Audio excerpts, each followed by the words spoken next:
So merong mga matitinding pinaglalaban si Attorney Harry Roque, no, this past few days. Ayun. So, mahirap hindi isipin na walang kinalaman yun sa pagpapapalit ng asawa ni Attorney Harry Roque sa pag-ibig. Ayan. I think no, somehow, ina-expect rin to ng Roque family that this might happen, ganyan-ganyan. Pero ang dito,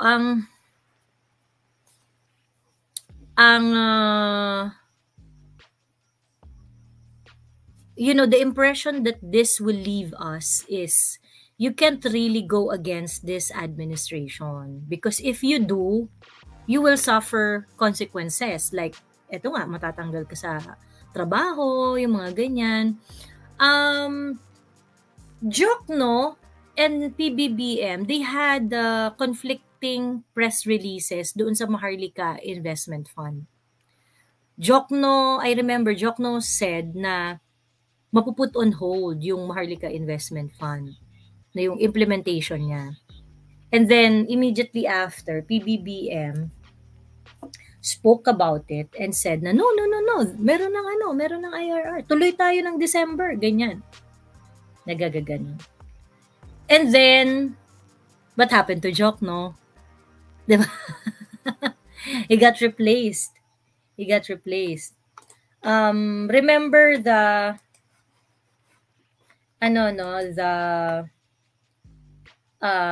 economist, the finance person din, si Shelo Magno. Si Shelo Magno was also relieved from the position because he got critical doon sa price ceiling na inimpose ng government. Remember when they tried to control the price of the price of bigas last year? May mga economists na umalma na it is not the most prudent approach doon sa mataas na presyo ng bigas. Ayun. While I do not really like, kasi pink na pink yan si Shelo Magno pink na pink siya. Pero ang sa akin kasi, para tanggalin sila because hindi kasi kontrabulatic ganyan-ganyan Uy, di ba ikaw naman yung nagsisimula dyan tungkol sa unity. Di ba? Pag na-criticize ka, ayaw mo pala. Di ba? Imbis na parang, I think it is something that they can settle like maybe talk about the policy even further. Yun yung mga proper na na reaction dun Imbis na matrigger sila at sibakin. 'Di ba? Hindi ba ang more prudent reaction to criticisms like this is to deal with it. Listen and deal with it. 'Di ba? Ngayon, kung ang gagawin ng administration is every time na may magki-criticize sa kanya, babalikan niya through paninibak, ganyan, or magsampa ng kaso or whatnot. What is the world we're living in, 'di ba? Ganito ka intolerant yung ating administration. 'Di ba? Welcome Judy Ann Barquilla sa aking YouTube membership, Kinemerlu. Ayan. Maraming salamat sa pagpapa-member. Maverick Callaway, hello, salamat sa pakape. Ayan na, ito na ang kape. Ayan.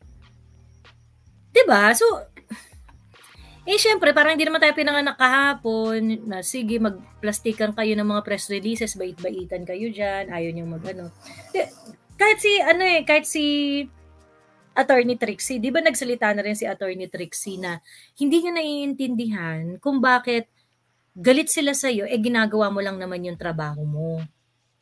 Ganon. So, mukhang ang baba ng tolerance ng Kasi, syempre, yung mga government official, part of their job is to ensure that this administration is doing the right thing. And you cannot tell them if they're doing the right thing kung yes ka na lang ng yes. Diba? Syempre, hindi naman po pwede yung ganun. Hindi naman po pwede yung ganun. So anyway, yun. Nakakaloka. Ang hirap i-criticize nitong administration na to because they also have a very rabid group of vloggers who will come after your ass if you're saying things that are not very kind.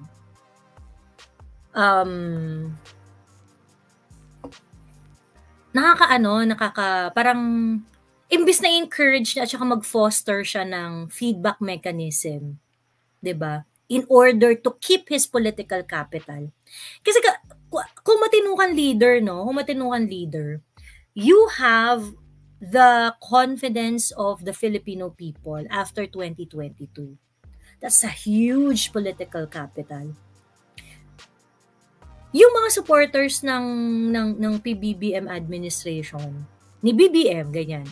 Yung mga supporters niya, your job is to ensure that everybody would be on the same boat. 'Di ba? Because we all know that the Marcos Duterte alliance is the most powerful political alliance ever. Kasi may base vote ang mga Marcos, may base vote ang mga Duterte. At ang mga Duterte supporters, ilang eleksyon na may pinatunayan yung mga yan. 'Di ba? 2016, 2019, and 2022. 'Di ba? So, the goal could have been, how are you going to keep these people on the same boat? Ang problem, they were not listening to the people, especially yung mga bumoto sa administrasyon na to sa kay BBM for continuity, 'di ba? Hindi sila nakikinig.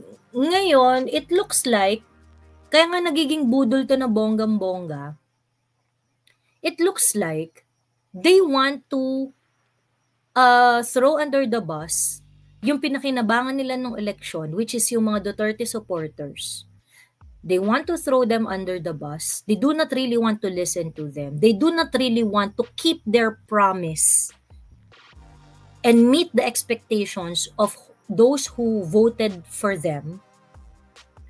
But rather, ang gusto na lang nilang gawin is, just to power grab, be back in the position, in power, and do whatever they want.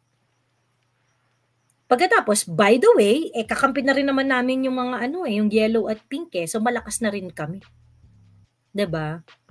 So, and it reflects dito sa mga ganitong sibakan sa gobyerno. It reflects dito yung commitment ng administration to unite with the Duterte aligned politics. Na mukhang hindi naman talaga ninyo intention na makipagkaisa sa mga Duterte. Ang mukhang intention nyo lang talaga is gamitin ang Duterte support, 'di ba? Ang Duterte support base in order for you to get back to power. And like I said, this is the worst budol of all. 'Di ba? It is so vicious that even sa mga standard ng mga politicians, nakakarimarim talaga yung mga pangyayari. Ganon. Ayan. So yun, sabi ni Judy Ann, hello Miss Joey, takbuhan ko tong channel mo pag may di ako naiintindihan sa mga sinasabi nila, lalo po kasi akong naging bobo sa ng mga professional servants natin. Grabe! Ako, Diyos ko po, pag-usapan natin yan yung, kuhang-kuha ni Saldi ko yung inis ko talaga. Grabe, sobrang sinungaling. Ayan. Sabi ni Dolce Vita, sa 30 years na career ni Pidot sa politics, di yan kailanman natalo, not once. Ayun, ginugurgur nila mga suspects nilang white ahas sa sobrang paranoid. Actually, pati sa AFP daw, grabe yung surveillance. Yun yung yun yung chika sa kaparangan. Yung mga nasa AFP, if they feel na meron ano ka, Duterte aligned ka or what not, ayan. Sinusurveillance yung kanilang mga activities, gano'n. Sobrang praning, sobrang praning. And ano 'no, that's the problem. The president is acting like a tyrant. Kapagka merong kumontra sa kanya, ang knee-jerk reaction is really to flex his power and authority. Gano'n. Yes, it is within the power of the president to say na, "Oy, hulihin ko kayo. Oy, ganito gagawin ko. Oy, ganyan-ganyan. Oy, wag niyong gawin yan or what not. Eme-eme, ganun-ganon." Yeah, it is within your power. But ang tanong is it a proper use of power? 'Di ba? Kasi ang matalinong leader is the one who would know how to exercise his power, especially the political power, prudently. Ganon. Unang-una, isa sa mga reason kung bakit, ito yung sinasabi ko kanina sa TikTok na naputol ako nung sinasabi ko dahil sinuspend ako. Ang problema kasi ngayon, yung House of Representatives is becoming really, really strong. Like, they can do anything they want without consequences. That's the problem. Ngayon, yung power nila ngayon, gano'n din naman yung power ng mga previous Congress Nung 18th Congress, 17th Congress, 16th Congress, and so on and so forth. Gano'n din naman yung mga powers nila. However, ang difference kasi between yung Congress natin ngayon at saka yung Congress natin previously, they are being balanced and checked by the executive. Ngayon kasi, nobody's checking on HOR. To the extent na ang kaaway na nila, mismong kasama nila sa legislature. Which is yung Senate. 'Di ba? Hi, Miss Joey, nawala ka bigla kanina. Suspended ako si Haya. Temporary ban ako sa TikTok. Paka-sensitive ni TikTok nung sarap konyatan. Ayun. Ako may warning dahil sa comments kay PBBM. I just told him he is a weak president. True. Ayun, Rod tag. Correct, yan na nga yung nila ngayon Yan na yung nila ngayon sa government Rod tag. Kasi you know what? Even after 2022, immediately after winning the election, alam mo meron akong mga naririnig na kwento na if let's say yung appointed official nila, yung appointed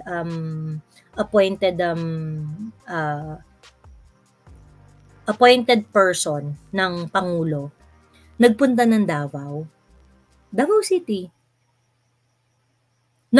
let's say, ng weekend. Kasi Monday to Friday lang naman ang pasok sa government di ba?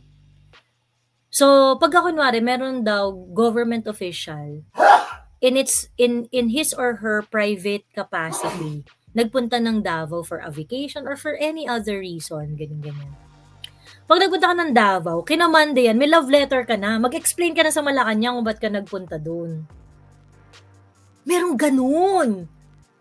Merong mga ganung kwentong umiikot. So, talagang praning-gersy talaga rin tong administration.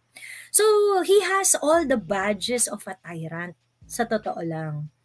Ang pinakamalaki kong pinakamalaking badge talaga yung writing on the wall talaga dito sa pagiging tyrant ni BBM is when the Mindanaoans express their frustrations and disgust sa administration through Independent Mindanao.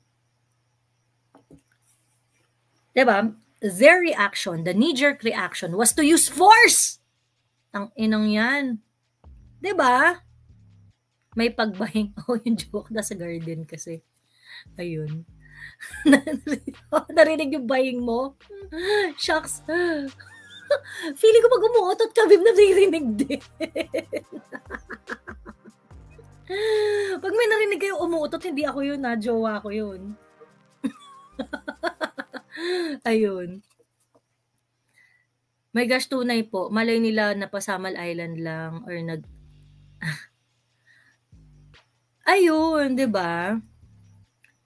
So, grabe yung kaparaningan nila. Ngayon, yung isa Independent Mindanao, ganyan-ganyan. Ang reaction nila is to ano, no? Ang reaction nila is really to use force. Talaga? Use force? Use force talaga? Ayaw nyo ng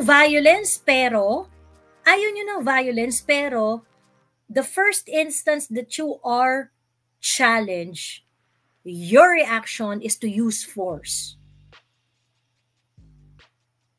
'Di ba? Pagkatapos sasabihin na, si Duterte kasi kineme, ganyan, seditious, ganyan, ganyan,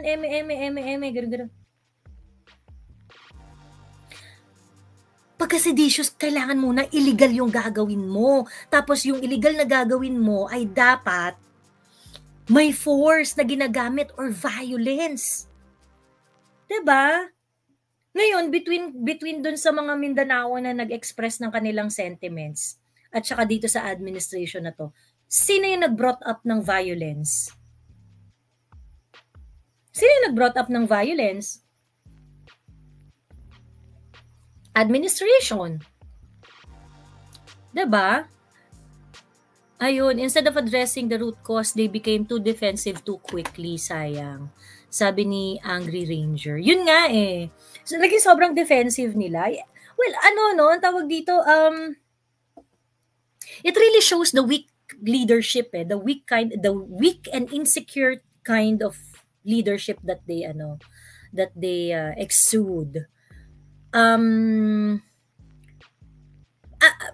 Parang alam niyo po, hindi kayo marunong mag-deal ng problem. Ayan.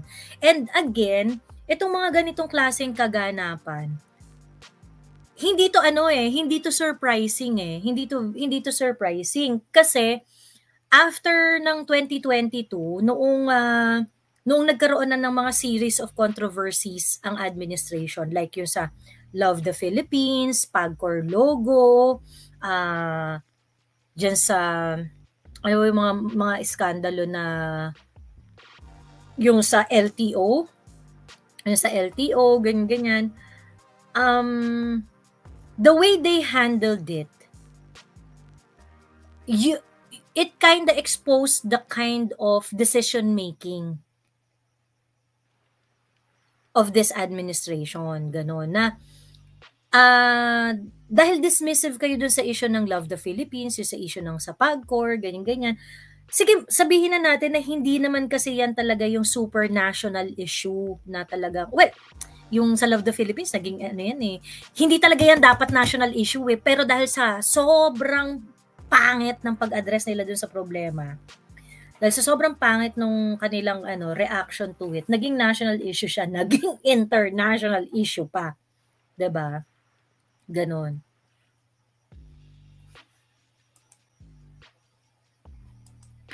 Sabi ni Healthy Lifestyle Moy, nakakahiya yung Valentine's interview nila PBBM. This is the first time nakita ko marami na problema sa government, nag-aaway na Congress and Senate palawti.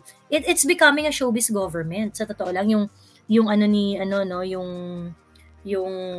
administration ni PBBM is becoming a showbiz government. As in, they do not want to deal with the issues. Ang gusto lang nila to throw a bone sa mga tao. That's what they're doing. They're just throwing a bone na parang, gawa tayong issue na magpapakilig sa mga tao, ganyan. Ganon. And pagkatapos, may mga nagpa-perpetuate na mga content creators dun sa mga ganong kabobohan nitong administrasyon na to. 'Di ba? Mga nagpa-perpetuate pa sa mga ganon. Diyos me.